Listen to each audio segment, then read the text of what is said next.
all those are part of the alumni of, or actually even the Minister of Justice. They're part of the alumni of ZANASU. So ZANASU comes a long way. So what ZANASU is really, it's an umbrella body of all the students' unions across the country. So it's more or less like a bridge between the students from a particular institution and the unions. Where the students can't reach us, they go through the union. So our direct interaction begins with the union and not the students themselves. So our interaction. So like the students at the actual school, like ZANASU and so forth. So and the so people that we interact with, those are our immediate members and not their students. I see. The union is our affiliate. So how do you, where is, you know, for instance, the leadership structure for ZANASU drawn from? Is it from the students' unions themselves, or you know, take it across to the actual students? Okay, so what happens, how ZANASU elections, how the structure is formed, or maybe let me be quick to mention that ZANASU has 15 elective positions. Okay. Yes, so what we call the Congress. So the Congress is a superior body. It's the one that is in charge of the policy, accumulating policies for the institution. And then you have the National Executive Committee, where I sit in the National Executive Committee.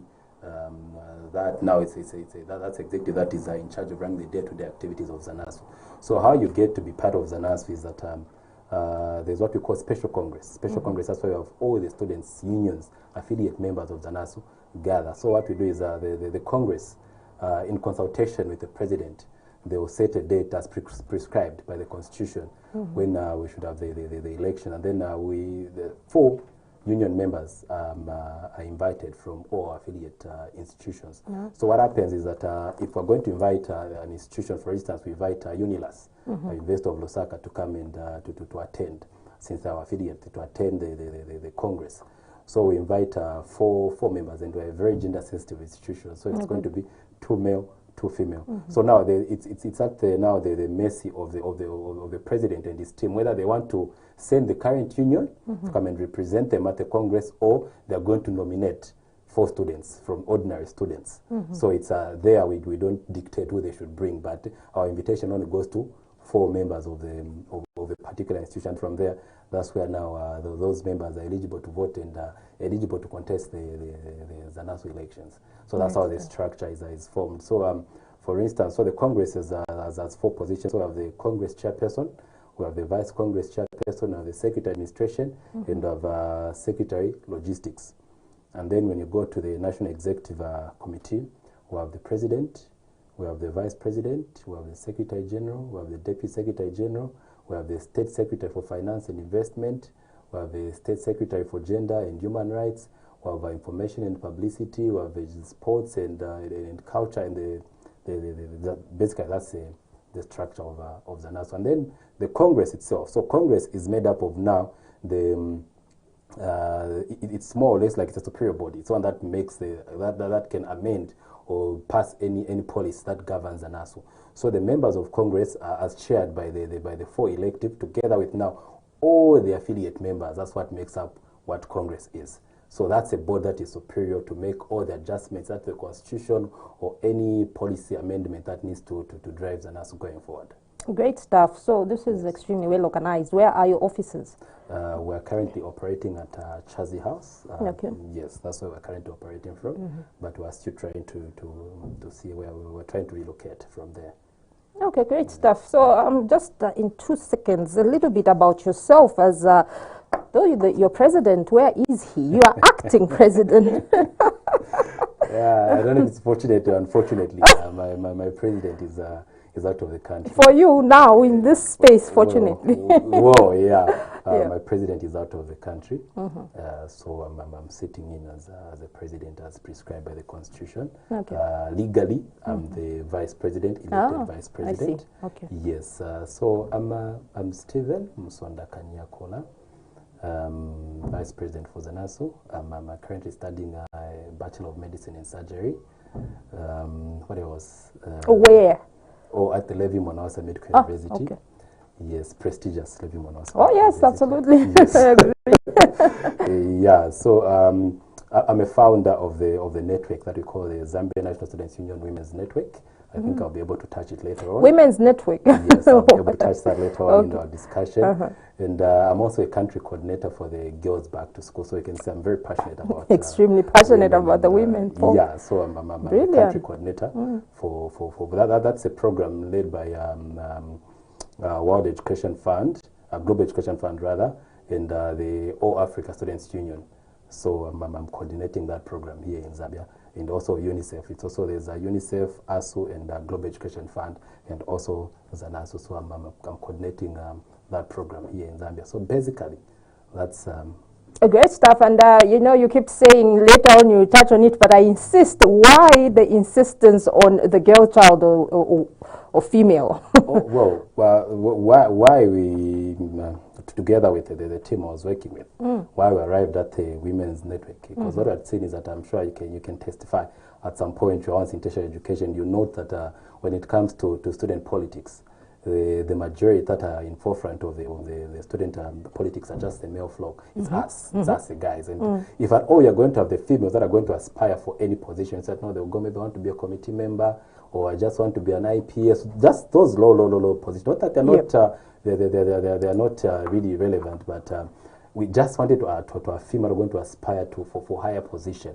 I think the country in itself having the female vice president, I think she laid the platform for majority of the young girls out there. So that's why we decided, okay, so what we're going to do is the focus will be to make sure that our we build capacity in our female students to aspire for topmost positions. Actually, I want, as I leave ZANASU, somebody should take over from me should be a female. Excellent. Exactly. So we wanted to build capacity in the female students to aspire for higher position. And I think we've made scores from the time that we established the Women's Network. From our alumni, from the first cohort that we had, I can proudly say that we have a female president at the Lusaka Apex Medical University. She's part of our cohort. You know, there's a female president right now at the University of Lusaka. The just immediate former president at Evelyn Horn is female. The vice president right now at NIPA, she's female. Wow. The vice president right now at Cavendish is female. So you can see that we're doing something. You did it. We're doing something, and we're not yet satisfied with what we've achieved. We want at least to have a 50-50 kind of representation where if we call for a meeting, because what was really touching to myself and my team when we entered ZANASU, like when we call for meetings, like I've said, we're a very gender-sensitive institution. And then when we call for a meeting, for instance, we want 2 representatives from each union. We have a meeting, we have a gathering. You find that you all have male who attend. So it's like, where is the problem? Like, no, we don't have females in our union. And you invited the union, so you can't go get an ordinary member who's not in the union. So I say, oh, okay, so there's this gap. How do you now bridge that gap to make sure that next time when you call for representatives from a union, we're going to have a well gender balanced gathering? Because you see, if we're going to call for 50 students, we want to have 25 male, 25 female. But when you call for 50 students, you only have 10 female, the rest are male. So I think the issue now becomes that it's there on record that depending on a gender that is more dominant in any organization or society, even the laws or whatever it is that is going to be passed, it's going to be more gender sensitive. Because personally, I won't see the need of saying, why should we have free sanitary pads? It doesn't really affect me. I don't really understand the whole idea of why it should be mandatory that free sanitary pads are distributed in institutions. But if I say, no, free condoms, I know exactly why. I would advocate for that. You get the point. So now, there was that period. So we realized that even most of the laws that are being passed, even in these institutions of higher learning, they're a bit gender biased, because you don't have female student leaders to advocate for those. And I think from the time that we have tried to put this across the board, we've seen that a lot of now students who have come to the realization that it's time we started advocating for maybe free sanitary pads and all those things. It's because you now have female students part of the executive or the body of the students' representative that are able now to address the needs of the female or the girl child in an institution of higher learning. Great stuff. To those that are just joining us right now, we have on the Roundtable Talk Thursday edition, ZANASU Acting President, Mr. Kanyakula, discussing various issues pertaining to students in the country. Now, Mr. Kanyakula, what exactly is your role in discussions with government? What sort of discussions do you have with government pertaining students in the country? Thank you so much for that question. this is what my team and I were proud of. Okay. Yeah, in as much as it would have been other people that have started it, but it was actualized during our tenure of office, to see that the student loans were extended to other institutions of higher learning. When we assumed office, there was only UNZA and CBU that were on the bursaries and loans scheme. But once we came in, we had a lot of stakeholder meetings. We even made a submission, appeared before Parliament, I think 4 to 5 times, trying to make our case known. Where we had several meetings together with our partners, which is ZANEC, the Zambia National Education Coalition. We worked very well with them, and we work with them very well. So through them and our other partners, we facilitated for meetings where we can have the members of the Education Committee parliamentarians, members of the Education Committee at Parliament, and also Madam Irene Chira, who is the director at the Loans and Scholarship Board. So we had a lot of engagement meetings where we discussed these issues and raised awareness why it was necessary that even other institutions that are coming on board, they should be beneficiaries of the loans. And through those engagements, we saw that 5 more other institutions were added on the loans and scholarship scheme. So to us, that's a plus, and our fight hasn't yet ended, because our fight is that because as prescribed by the law, it's very clear that as long as you're a Zambian citizen and you've got an acceptance letter from any institution, it doesn't specify that public or private. It says as long as you've attained, you qualify, you meet the minimum requirement to get a student's loan, you should be able to access that. So now that's where we are.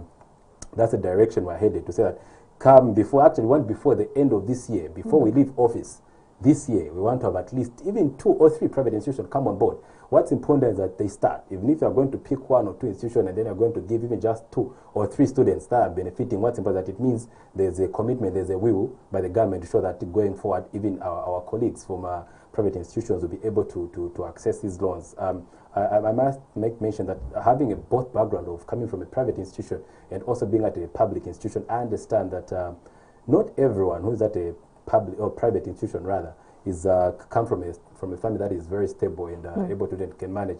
Yes, they might be able to manage, but what happens in an instance where your guardian or the person who is sponsoring you dies, or God forbid they die, or anything happens, they are out of employment, especially with this COVID that came. We've seen that most of our parents and our guardians, either there was a cut on their salaries or some of them even lost their jobs. What happens?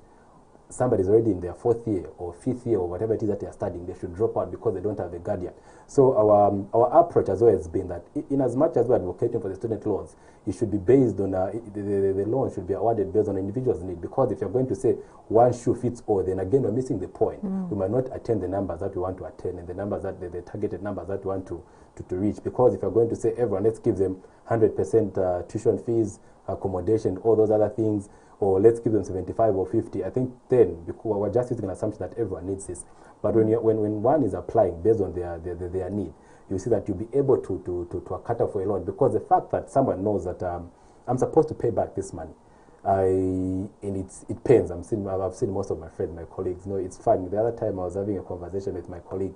He was telling me, I just started work 2 months or 3 months ago. They're already deducting. I was like, it's the same thing. You guys, when they delay by 2 weeks or a week, you used to go in the streets and make noise. So this time now, when the tables have turned, it looks as if it's bad. So yeah, but the point I'm trying to bring across is that if me today, as Stephen, I say, okay, from the loans and scholarship, but because I'm going to pay back that money, I think all I need is just something to cater for my meals, and I apply. Give me that. Okay. Because that's all what I need. Or I would say, no, I think for me, I can manage accommodation, I can manage the meals, and maybe I can manage 30 or 40% of the loan, of my tuition fees. Let me just get a 20% towards my education. You give me that. But we're just going to say, when we both apply, then we're going just to single out and say, look, I think this one will give them 100 based on the criteria that they use. No, this one are going to give me 100, this one a 50, this one 75. I think it's not really meeting the needs of So are you having, everyone. Are these conversations already taking place with government? Yes, we're having this conversation, and we're regular at Parliament. I think we make a lot of submissions, and also when we haven't really gotten feedback from the stakeholders, the ministry or anywhere, we go as far as reaching out to the head of state. And the other achievement, the thing that we're proud of, if you remember when the schools had closed, when we had the first wave of COVID, that was, is it 2020? In March, yes. When the institutions were closed, we conducted an online survey where we had participation from over 38 institutions of higher learning. 38 or 48, I'm not sure. Don't quote my figures, but somewhere in that range. We had students who participated in that survey, and then they gave recommendation on whether schools should open, and if schools were to open, what should be put into place, what should be considered, all that. We generated a report, which is we have it. We can even share it with you. We generated that report, and we sent it to the president's desk, and had acknowledged having receipt of that, and that part of the decision that he used to open the institution of schools, both from universities, colleges, and secondary schools, was based on the research document that we had presented to him. Fast forward, when the second wave came again, the Ministry of Education also wrote to us, and Ministry of Health as I said, no, give us another survey to see if students are ready to go back to school, and I want to use your research or your report to see if we should go ahead and open institutions or not. We did as wise, and we submit. This time around, we had over 70 students of higher learning that took part into the survey, and the feedback that was given was overwhelming. It was overwhelming. We submitted the reports as usual, submitted to Ministry of Health, Ministry of Higher Education, Ministry of General Education, and State House. And again, as the schools were opened, we can pick out that, oh, okay, that is based on the report that we submitted. So in terms of our coordination and how we're working, I think we've tried our level best to make sure that we don't make the government, the government or the people that are in charge of running the affairs of students to be enemies with us, or to make enemies with them. I think you would recall that there was a period in this country where students from time to time they used to cause demonstrations, riots, and has that stopped though? Well, I think from the time that we've been in office, it has reduced, because what our approach has been that every time we know that our affiliate members, every time they have a new executive, the first thing that we do is we build capacity in them, how to negotiate. We set up a workshop. These are things that we do annually, twice in a year, where we just bring all the union leaders across the country. We put them in one place. We get experts, even people from the Ministry of Education, so that at least you get it from both sides. We get the deans, all the stakeholders involved in education. We sit in one room and discuss these issues. What really causes this? So that we understand where is the root cause. So if I know, from what we've observed, that or from the conversation we've had, is that it's usually just communication breakdown that has caused all these things. And we've seen, okay, so how best then can we, bridge that gap to make sure that we don't have a lapse in communication? So we build capacity in our students. We equip them with skills in lobbying, negotiation, research, everything that borders around the student unionism and activism, because we believe that 21st century activism shouldn't be centered on petty things. We need to look at a bigger picture. What is it that we want to do? What legacy we want to leave? So even our activism in 21st century unionism should be centered on the fact that, look, there are a lot of innovations. There are a lot of innovative students in actually all the parts of the country, all the institutions. When some of the students that we've interacted with, you'll be amazed at the ideas that they have. But the problem is that we as their leaders have failed to represent them effectively, because most of the time the only thing that we talk about is if you've been given the loan, then it means your activism ends there. You have nothing else to talk about. But that shouldn't be the case. We need to start looking at, okay, now we have this is what we need. Okay, we've gotten this, but what else do we need? Because what as ZANASU would you say are the biggest challenges that students across the country face? What are the, for instance, give me 2 or 3 that you would say these are the biggest challenges that students face? Well, the challenges usually vary depending on the location, and rather the region, the institution. Most the challenges are confined based on the institution, but in general, the biggest challenge that most of our students are facing right now is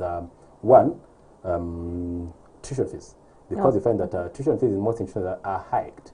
And even the mode of payment sometimes is not really flexible. In a case that you find that maybe for one to report or to be registered, another institution find that maybe you're required to pay even 70%, 50%, and even others even 80%. Then you find that this is a person who pays close to 30,000, and then want them before they register, they pay even 12 or 15,000 before they can be registered. We also understand that, it doesn't mean you are the only person who's coming. For instance, where I'm coming from, maybe we've got 5 of us who are in tertiary education. And if everyone requires to pay 70% or 50, even just 50% or 20% of the tuition fees, it means my guardian or my parent will need to raise for them to send all of us at once to school. They need to raise a minimum of 100,000 kwacha. Yeah.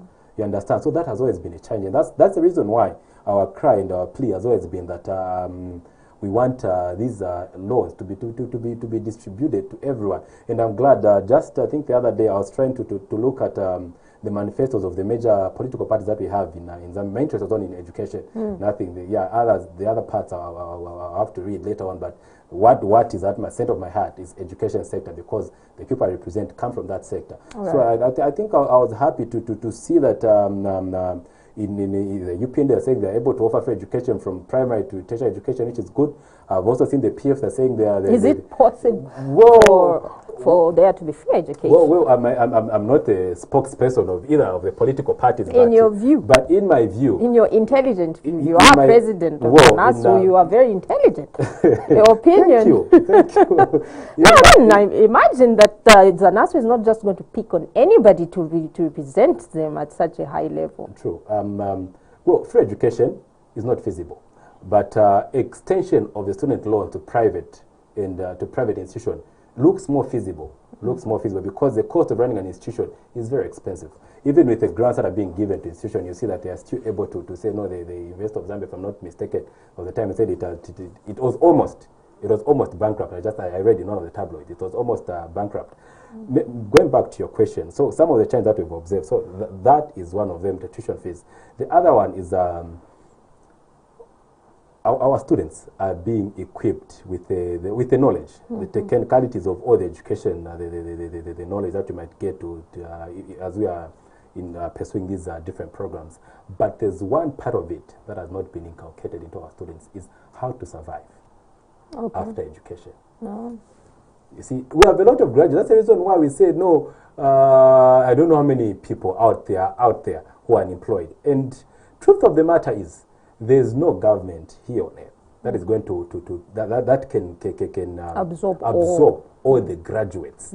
It's not possible. But what should be done to make sure that even as our students leave this institution of higher learning, they are able to sustain themselves? We're talking about self-reliance. That's what these are some of the issues that need to be inculcated into our curriculum, into our education system. And these are things that we've been pushing for. And I'm glad that today in the morning at a meeting with the CEO for Mr. Kabani, DNK, we're finalizing an MOU to see how best we can start providing mentorship programs to our students, even as they're in campus, entrepreneurship programs, mentorship, everything that prepares them for life after school.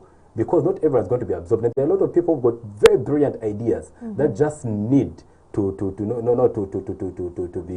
be empowered, and they go ahead. There's a comrade, there's a colleague, I think you must have heard of her, the one who's at Trijwe, the one who has developed a prototype of a spray that if you're asthmatic, you can still be able to those ideas that people should take interest in. I want to believe that when she's done with school, she doesn't want to go and work to become a pharmacist. She wants to go and improve on that, that idea that she has. And these are things that our education system should be centered on. Research. Research should be at the center of education. We've got a lot of brilliant minds. We can just, the corporate world, this is the time they need to come in. We just say, okay, give us this free space as an institution. We can lobby to either MTN, Airtel, all these other corporate entities that are making a lot of money. Why haven't you been doing that already? These are issues that are in the process. These are issues that are in the process. If you look at our strategic plan, our strategic plan runs for 5 years. These are some of the issues that are highlighted in our strategic plan to make sure that we create the knowledge hubs. This is what we call knowledge hubs. We've got a lot of students who are able to do what you call the coding and all that. We just say, okay, give these students even just a 12,000 kwacha. You set up a hub for them. When during their free time, they just sit there and then they do all these their computer thing. These people are doing the robotics and all those things. These are some of the things that we want to say. These are things that we've been advocating for as a union. And with an MOU that we're about to sign with DNK, we're going to reach out to almost all the students across the country and empower them with that knowledge, the capacity to make sure that, okay, what happens after I leave school? I shouldn't be, yes, as much as all of us would want to be employed, but there are those who don't want to be employed, but they just don't know how to survive outside the education system that we've been we are subjected to, because the majority of us have been schooled. Unfortunately, we are schooled and we're not educated. And then it's a reason why up to now we have I don't know about the time when you're in school, but we've got professors, even just lecturers, who find pride in saying in Mkosi and in our past 10, you understand? That in itself, it shows that you're a disappointment, you're a disgrace to your profession, because you can't be celebrating, saying that delighted having your students having more fail. students who fail than having students who pass. So these are some of the challenges that we've been facing, and it's a reason why when they have people who've made it who are brilliant, who can mentor these students, they won't give them that slot to have a talk with the student, because they want to self glorification, gratification, the ego saying you understand? So these are some of the challenges and issues that we've been facing, but we're trying by all means to make sure that 4 or 5 years from now, we won't be having this conversation. The conversation we'll be having now is that, okay, from this core that we've trained of the students, how many have been able to set up certain businesses for themselves, even just in small groups. So our next target now, once we're done with this now, is now to start lobbying through these various ministries, Ministry of Livestock, Ministry of Youth and Sports, Ministry of Education, all these ministries, even just the Citizen Economic Empowerment Commission, all those places, we want to now to start lobbying, say, look, these are our students, they've got brilliant idea, they're innovative, they've got these plans. All they need is just a small capital, inject into them, so that at least you will be reducing the burden of saying, no, us are not employed. Because if today 3 of us decided to form up an organization and we're doing something, definitely we're going to employ even 5 or even 10. As it is growing, you might even employ even 5 or 15, even 20 of our colleagues. As a result, reducing on the gap in the numbers of unemployed graduates in the street. Brilliant. And to all those that are just joining us, we have on the round table discussion Thursday's edition, Mr. Stephen Musonda Kanyakula, acting president for ZANASU. Now, Mr. Kanyakula, there's this really, I think, important discussion that we have to have this afternoon, and that is the discussion about student politics. As ZANASU, how do you come in when it comes to coordinating issues of student politics at higher institutions of learning? Well, I think I'll put it on record that you see, as members of ZANASU, even even the body itself, ZANASU, the institution itself is a non-partisan institution, it's a non-partisan organization. But that doesn't mean that the members are restricted to belong to a political party of their choice, because that's a constitutional right. It's enshrined in the constitution that everyone, that's a supreme law of the land. It's a right to be, every person has a right to belong to a political party of their choice. So, in answering your question, members are free to participate in politics, provided they don't drag the name of the institution into partisan politics. Okay. Yes. So our stance has always been that, look, your student activism shouldn't interfere with the political ambition. Okay. So our guidance to students has always been, as students, we are think tanks of this country. Yeah. We are the ones who set the narrative, who set the trend. What the students, if today the student decided to stand up and speak with one voice and say, no, this is what we want, it can easily go through, because we influence our decisions, you understand? We influence decisions. We're at the center of it. So our take has always been that, look, students can participate in politics, but they should be of a sober mind. And this is the concern, I think, by the general, society, where students get involved in politics, because correct me if I'm wrong, yes. Mr. Kanyakula, but usually what we have seen with students involving themselves in politics, they don't even get involved at, that professional level. They get involved as they're being used many times as tools for political violence. Different political parties get into institutions of learning, and there they go and, give monies here and there to certain students, get them to go on the streets and, just cause a lot of confusion. So how does ZANASU, how aggressive is ZANASU in seeing to it that such type of a trend is curbed? Okay, I'll still take you back to when you look at our strategic plan. One of the components is a part where I say depoliticization of institutional higher learning. Because what has caused that, it's because we've allowed political parties to establish branches of their political parties in this institution of higher learning. So as a result, there will always be because politics it should be. Civil politics should be just, let's just differ on political ideologies. But at the end of the day, let's remain human and not condone that kind of thuggery kind of politics. And this is what we've always told our students, look, don't be used for mere political or cheap political propaganda, whatever it is that it is. Because at the end of the day, the people are going to use you. They've already established their lives. They actually have got children who probably are also in universities. They will never go direct to them, but they'll come to you. Why is that? Because at the end of the day, it's who's going to suffer the long-term consequences of those actions that you take. Because if today I'm coming from party X, or I'm coming from party B, I decided to go cause havoc on the street or in the name of sympathizing with my political party, God forbid something happens, I'm sure we've seen what has been happening of late. Because cars has crashed, they collide. Because of those things, they collide. And then here is just a student who just probably was just taken innocently. And then you're not from the streets. You're not from the street. You're an intellectual, not from the street. But because sometimes as students we get excited. That's just the truth. We get excited. No, there's this. We go and get excited. But in the process, something bad happens. Who's going to lose out? One, it's your guardians. Two, it's the many people who are waiting for you and looking up to you to make sure that after you are done with your education and the money that you put into it, at least you are going to improve the livelihood of your family and also even just your friends and your extended community. You understand? So that has always been what we've been advocating for. Like, look, let's not politicize this institutional violence. And we've been frank. Even most of the time that we've appeared before Parliament, we've warned these members of Parliament because they are the ones who incite these students. They are the ones who are politicians. The only thing that we do is just play student politics. Student politics is not mainstream politics. It's way different from that.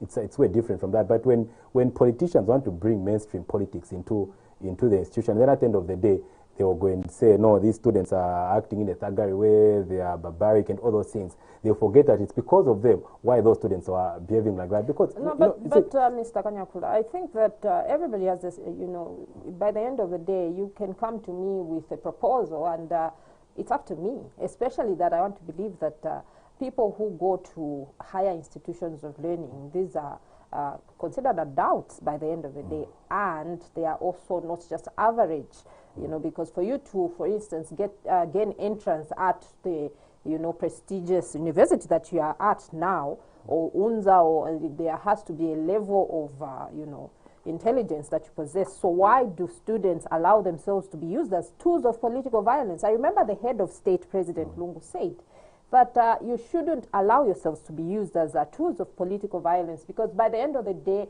political party A, political party B come to you and they offer you little money, you go there, fight on the streets, you die or something happens to you. What you don't realize is we politicians actually do talk. We do. It appears that we are fighting during the day, but at night you find us having conversation. Our children, this is what he said, our children, are taken to, sometimes are taken abroad to go to school, but you allow yourselves to be used as tools of political violence, and then something happens to you and you die. Why are you not inculcating in the students? Why is there no, or maybe there is, do you have a deliberate policy, or are you being, that's why I use the word aggressive to begin with. Are you being aggressive enough, and going into these institutions of learning and telling these children that you are going to be the loser by the end of the day? Because this is very important. We have seen a lot of young people lose their lives, just as you said. And it's very, very important to ensure that they get the message that they are the loser by the end of the day. And an institute, like, the ZANASU should play, the biggest role in this kind of thing. So what are you doing as ZANASU? Okay, thank you so much. I think, the biggest challenge that has been there is that, look, these politicians, they are taking advantage of our students' vulnerability. You get the point? Because if somebody comes to offer me a certain amount of money, and it's the amount of money that I've never seen, it's very easy to get compromised. You understand? It's very easy to get compromised. And that's exactly what these politicians have been riding on. And that's why, if you remember from my earlier statement, I said our approach has been to make sure that we target these politicians and say, look, let's depoliticize this institution of higher learning, because at the end of the day, you are done with your school. And we've been honest with them and said, look, you can't allow your children to do this. What you want your friends' children to do, you can't allow your own child to do that. But why are you in the forefront to push that agenda? And what we've told to our friends, that look, whoever is going to come to you in that manner, they don't mean well for you. They're not looking out for you. They're looking out for themselves. Because if somebody is looking out for you, as parents of society or as leaders of society, they're supposed to mold us and build us in a certain way and not to incite us. So whoever is going to come to you and offering you money to incite you to go say no. And the sad part is that, what is saddening most of it is that most of the people that spend almost the entire day, or they have most of their day, insulting senior government official, even the president at Mat, you'd be surprised that these are students. Understand? And and the person who's sponsoring, because probably we've heard stories, we interrupted these people, that they just even certain people just buy them bundles. These are opportunities by them, but say, okay, today just focus your attention on Smart Eagles. When Stephen is on Smart Eagles, make sure just to insult him the whole time. You're running this, you understand, you know exactly what I'm talking about. These are people just being sponsored. There's a person who gives the money on our buy, but what is really sad is that person's not going to give even just a band of 10 kwacha, and they're going to risk your reputation like that with this cyber law that has come into play. It's sad because the law now is going to visit you and is going to suffer. Because you won't say, no, the person who gave me bundles is this person. Because that person, they won't even use their number to transact that, to make that transaction. They're just going to go to a booth or someone else to do that. And at the end of the day, it's you who suffers and your parents. Because at the end of the day, what you've been sent is you've been sent to school to acquire your paper. Get your paper. Get back in peace. Because if you're going to spend the entire day insulting whoever it is, life is dynamic.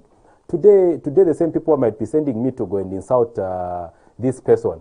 Maybe it happens that they transform, they're into power or vice versa. When I send my application later, when this person looks at it, say, this boy or this girl is the one we've been using to do this. How sure are we that he's very competent enough they are going to respect themselves if you give them this job? So at the end of the day, it's just going to suffer again because you're already compromised. Even to them, you're already compromised. Your integrity has been sold. It will be hard for anyone to capture you because they're not this one. We just need to keep them in this slope. At the end of the day, it's just going to lose out. You're going to spend now the 5 years that you spent, or 3, 4, 5 years that you spent into school. It's going to just go to waste. So our appeal to our students is that let's not be used by these politicians. Let's remain focused and maintain our stance. There's no harm in belonging to any political party. It's a constitutional right. You can just play your politics peacefully without insulting anyone, without causing havoc, without doing anything. Just wait for the day of voting. When it comes to vote, you cast your vote. It ends there. Great stuff. Again, those who are just joining us on the Roundtable Discussion Thursday's edition, we are featuring ZANASU Acting President, Mr. Stephen Kanyakula. Now, Mr. Kanyakula, in under, is it 3 to 4 months, Zambia goes to the polls, in the general elections. We have had a very nice discussion between the two of us just now about violence, students being used for political violence. What role do you think students should play in an election such as a general election? Well, I think as students, ours now should be to interrogate these politicians and interrogate their manifestos, because we are considered to be learned, and it's us who should now be able to explain and challenge these political parties. If today are going to come to me and tell me, no, this as an intellectual, you won't easily sell your manifesto if it doesn't look attainable to me. Then that's the role that the student should be playing in this election, going into elections. Interrogate these manifestos, political party manifestos. Actually, gather them. We gather them. We'll gather them. Actually, we're planning on doing that. We gather all of them. Sit us down and explain your policy on education. The manifestos. Yes. Right now, as we speak, two of the biggest political parties in this country, the Patriotic Front, the United Party for National Development, have released their manifestos. Have you had an opportunity to look? And I hope you have, because if you haven't, then we get worried at what sort of students we have in this country. Well, like I said, I take in interest in matters that concern education. And I actually have I've read both from the main players of this year's elections. I've read their manifestos, and like I said, on the other hand, when you look at, I was looking at the PF manifesto, and I also looked at the UPND manifesto. I was trying to make a contrast, and in my own opinion, and see which one looks more feasible and is not feasible. Like I said, personally, I don't agree that free education is feasible in this country. It's not possible. It's not possible, and I have my reasons to I have the cost of running just running one university is very expensive. Even just running a secondary school is very expensive.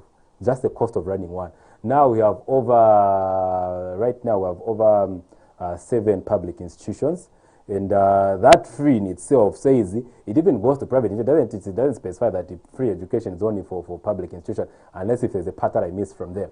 But if it says it's free education, it means everyone will feel entitled to our free education. But now, is government able to sustain all these private institutions, their wage bill, and especially, for instance, because I come from a medical field, I know with the cost, what it takes to just train one doctor, to train one pharmacist, it's very expensive. Now we have institutions that have, I think almost all institutions, I'm not mistaken at the moment, almost 50% of, actually 60% of our institutions of violence in this country, they are offering health-related courses. And it's very expensive. Just one cadaver, I don't know if you know, you might understand. The cadaver is just like those bodies that students do the anatomy and dissection from. Just that one body is very expensive.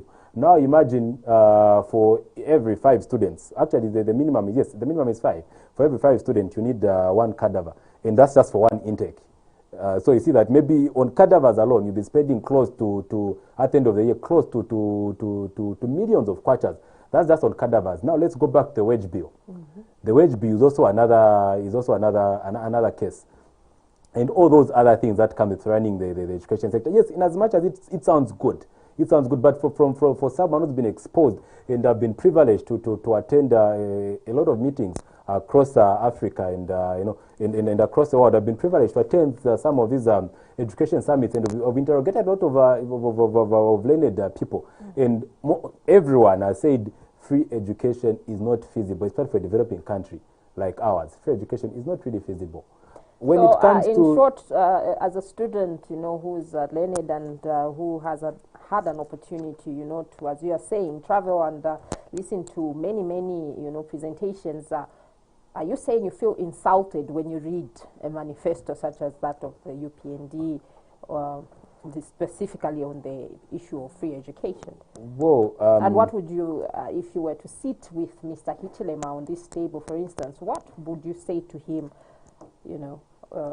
when you touch the issue of him talking about free education? Well, I think, like I said, there's more of what will be done than the how it will be done. Exactly. So until I have a conversation or until somebody highlights on maybe how it is feasible, then I'll be able to look at it from a different angle. But the fact that there's more of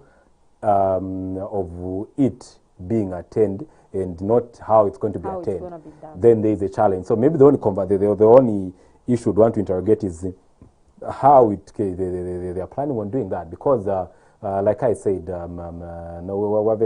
have a team of research that do most of our research, even because when we are speaking, we like speaking from an informed position. We don't just like waking up and just go make noise, because at the end of the day, you won't even send the message that you want to send across. So we take time to go through most of these documents. Actually, whichever document that is produced by the government, as long as it borders around our education system and any law, we sit down together with a team. We've got external people that we engage that will be able to sit down with this. It's a think tank of the ZANASU. When you read our content, you see that there's a part where we have a think tank that help us to understand at a broader perspective things that we might not really appreciate as students or as a team. So we like speaking from an informed position. So based on those lines, I think it's sad.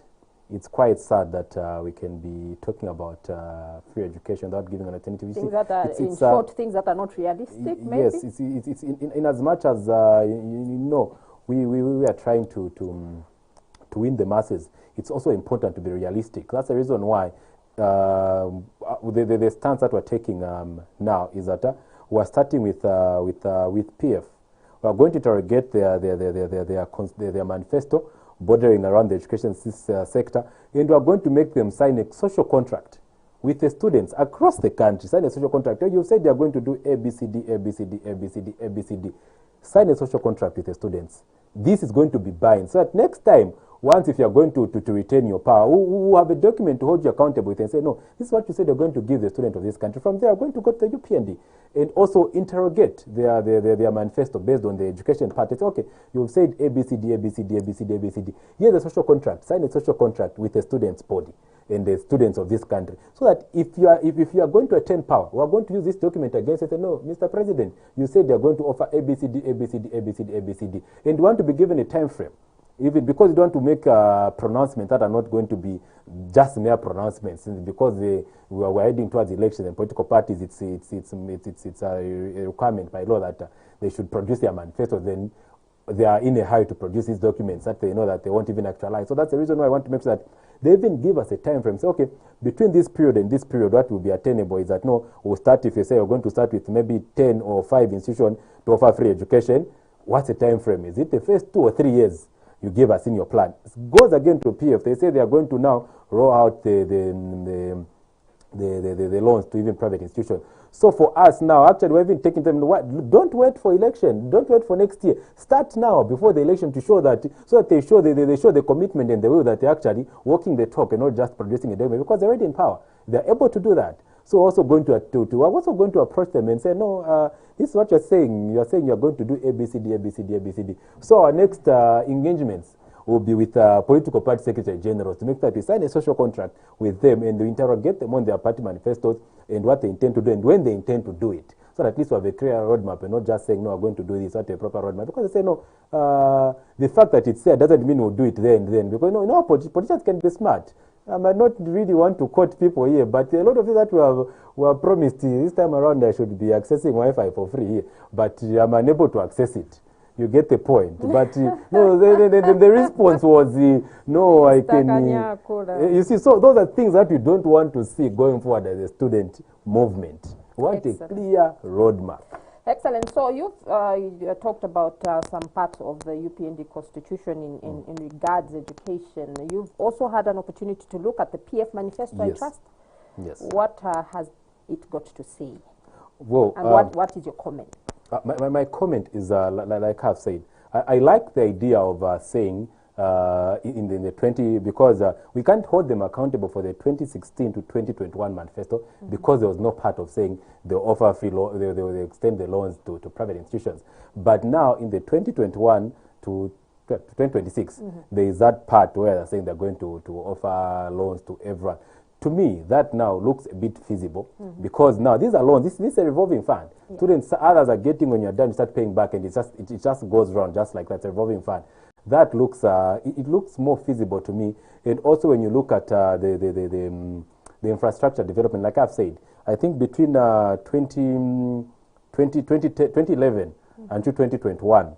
We've seen a number of institutions that have been put up. You see, we've got new universities. Colleges have been transformed into universities, and we've got a lot of these school of nurses and all those that have been transformed into, that have been brought on board together with Ministry of Health. And what these things are doing, these institutions are doing, that once somebody's done, they're being captured by the system, and they are able to access employment. So when it comes to extension of the student loans, to us, I think it's we consider that our cry has been heard, because from time immemorial, I think even from the first press briefing that we had when we were ushered into office, that has always been our cry. And every document that we've submitted to either the head of state or parliament, wherever we've submitted, that has always been in the picture. So to us, we feel like at least some of the issues that we've been crying for has been addressed. But again, that what we're saying is that since the president still has power, PF still has the power until August to still make amends and reform. We want them to even just start even just by one university, just even one private institution, just give even just 2 or 3 of our students the loans. Then we see at least that there is a will and they are willing to walk the talk. Great stuff, Mr. Yes. Kanyakula. And it might interest you to know that this is a live broadcast, and therefore I don't want to be selfish and just ask you, I can ask you the whole day questions. But we have got those that are joining us via Facebook, platforms on Smart Egos and on Millennium TV Facebook page. And we have a few comments here for you from Nachambamanda. Says there are students who allow themselves to be used by politicians for, violence and other vices. What sanctions are in place by ZANASU to deal with such students? Yes, we did discuss about this, but what sanctions? Well, I think that's the reason why I want to say, we were saying that henceforth, we want to have meetings with this Secretary Generals of political parties and say, look, if you are going to incite any students you are going to incite students to cause them to cause havoc and all that, we are open-minded and said, look, whoever is going to show commitment that they want to work with the young people, as a student body, we fully support that. Whoever wants to work with the student movement and the young people without compromising their integrity, we're very open to work with them and give them the support, because it means they're showing the will that they want to work with the young people and they value their input, and not just value their input when it goes to tell them, no, go and cause havoc in the street to go do that. To us, we never tolerate anyone like that, and we want to work with them. And like I've said, students change the narrative, they're trend setters, you understand? So it's very easy, and trust me, it's very easy. Today, if you have to tell us that, no, we need 1,000 students. Before the end of the day, we'll give you the 1,000 students. We'll be able to do that. So provided you show the will that you want to work with the young people and you don't want to use them to propagate your political ambitions, then no. Great stuff. So great that's our sanction. That's where we stand. That's We might remove our neutrality. We might remove our neutrality. What sanctions are there to your students? Well, it's not within our powers to sanction students. We can't do that. I see. Yes. Okay, Mr. Kanyakula, there's a Felix Chileshe who says, what do you think should be the priority for ZANASU in the next 5 years? What do you think should be the priority for ZANASU? I think I touched it, like I said, our strategic plan is, it runs until 2023. Okay. Yeah, 2023. And our priority has been one. I think like that's what I'm saying. Like we are very happy because the major key there was to make sure that the student loans are extended to everyone, as long as you've been accepted to be at a university. You should be entitled to get that loan. So that was one of it. The other one is we've always wanted to depoliticize institutional higher learning. Okay. So that is one of the issues that we want to see, and also other things. We also want to see more money being injected into research and innovation into this institutional higher learning. Like I've said, we've got a lot of students who are very innovative, who are very smart, who some don't even need to go work for anyone. All they need is just something, some sort of a capital, and to boost them up and the skill that is not really offered, because the period that I've been in school, at no point will a lecturer stand and start teaching me about entrepreneurship skills and all those things, how to survive outside the paper that I've attained. So what we want is at least the curriculum to be revised, so that in a sense that at least there should be a component of entrepreneurship that should be attached to every program that one is doing. And if there are those who've shown that their passion on certain things, they should, the government should show interest in those students to make sure that they look at them and show the time they leave institutions, universities or colleges, so they can take up those projects that they've started. There are others students have developed a lot of things in this institution of higher learning, but it's just the exposure and the resources that have limited them to go ahead and implement all those ideas that they've formulated. And the other thing, our other plan is that this is something that is already in the pipeline. We've encouraged our students to form up cooperatives in institutional higher learning. at least spearheaded by the union. We want to start, like, if we are going to empower, for instance, say, actually, before I even get there, we want to make sure that all these canteens, the tag shop, whatever it is that is in the campus, should be run by students. Because if it's being run by students, that burden of that government has been having, so because they haven't paid the students their dues on time and all that, they've resorted to going to the street and doing whatever it is that they do, will be reduced, because at least you would have empowered them, you would have given them business to run in campuses. Because the institution actually that you see, just for you to, as a student, to set up just a photocopying machine, there's a lot of bureaucracy, the intimidation that you're going to face from this top management, because they have got interest in that.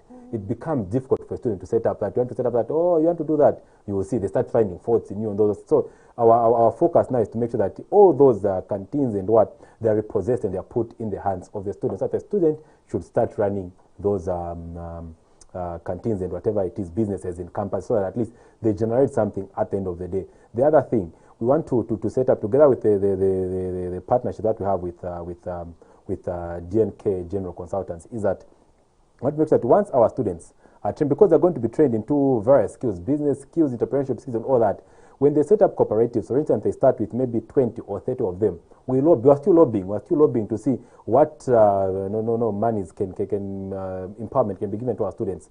Once they get those empowerment, they start with 20. Those 20, it would be more or less like it's a mother cooperative.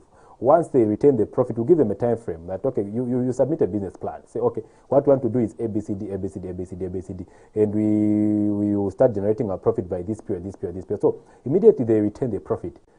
That they'll part away with the profit, and then the investment capital, they give it to the next 30 people. Just like that, at the end of the day, in the next 5 years, would have empowered that every institution, if not all of them, because they have over 5,000 plus students who have been empowered, they will become self-reliable, dependent, and sustainable. So that even if they live in their school, they leave school, they'll have something to start with as they go into the society. So that at least they say, no, we just continue with the business that we've started as a country. And that's what Denmark has been doing. And the economy of Denmark is doing fine because of such initiatives that started from students. And that's exactly where we want to head, and that's the legacy we want to leave, even as we leave ZANASU. Okay, we had started this and want to make sure that it's actualized going forward. Great stuff, Mr. Kanyakula, and unfortunately we've run out of time, so I'll probably just read this out to you. I know you touched on the issue of bursaries. So there is a Lungwe Lukena who says, enjoying the program very much, Mr. Kanyakula. What is the criteria of giving bursaries or loans? Because many are the times that there are students that who can actually fully sponsor themselves, but you find that they are on a bursary. But you've already touched that, and I would have loved that you talk about it again, except we have completely run out of time, and we are very, very grateful that you took time off your schedule. We know that you're busy as ZANASU, and also because you're a medical student, so we know that you have a very tight schedule. So thank you so much that you responded to our invitation to come and discuss such a very important issue of national interest. And do you have any very last remarks in under 20 seconds?